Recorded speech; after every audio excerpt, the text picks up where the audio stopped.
જય હિન્દ, જય ભારત।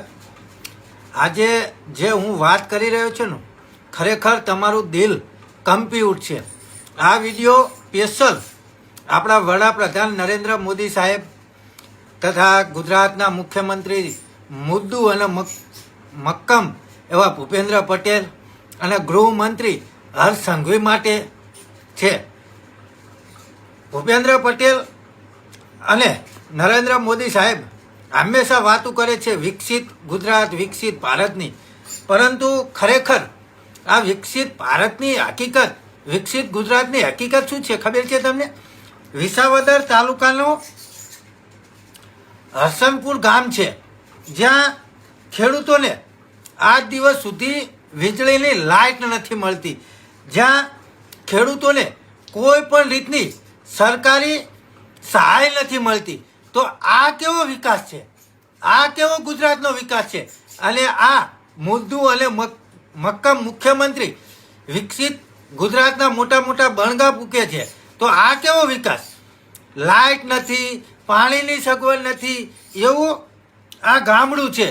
અને અત્યારે એ ગામના લોકો જાહેરની અંદર એવું કહે છે કે ખરેખર અમને પાકિસ્તાન ભેગા કરી દો, અમારું આ ગામ પાકિસ્તાનમાં આપી દો।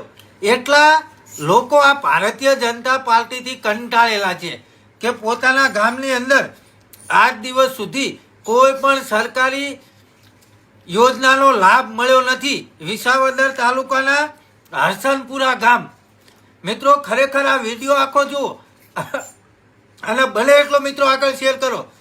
જય જવાન, જય કિસાન।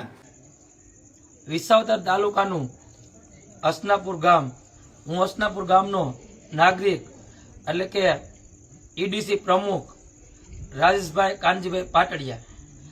હવે ખાસ કરીને મારે જણાવવાનું કે હસનાપુરની વેદના શું છે। ખાલી હસનાપુરની વેદના એટલી જ છે કે અમે આ ભારત દેશ આઝાદ થયો, પણ હસનાપુર હજી આઝાદ થયું નથી। અહીંયા એક પણ સરકારની સહાયના નામે ઝીરો છે। નથી અમને વાડીઓમાં વીજળી, કે નથી અમારે પાક ધિરાણ કોઈ મળતું, કે અમારે માવઠા થાય તો નથી કોઈ અમને સહાય મળતી, કે નથી કોઈ અમારી ખરીદી ઓનલાઈનમાં અમારી ખરીદી નથી પણ થતી। અમારે આ ગામની પોઝિશન એવી છે કે અમે સેન્ટલમેન્ટના ખેડૂત છીએ, એટલે અમે કઈ ગુનો કર્યો છે આ સરકારનો? તો આ સરકારને મારે કહેવાનું કે અમે બધાય થી અમે વંચિત કેમ તમે અમને રાખો છો? અને અમારું ખાલી અહીંનું એક મતદાન એક જ હાલે છે, બાકી અમારું અહીં કોઈ પ્રકારનું કઈ હાલતું નથી। મત લેવા હોય ત્યારે બધા આવી જાય છે, અને અમે જે અમારા મુદ્દા રજૂ કરીએ છીએ અમે બહુ પીડાઈએ છીએ, પણ અમારા મુદ્દા કોઈ સાંભળવા વાળું છે જ નહીં।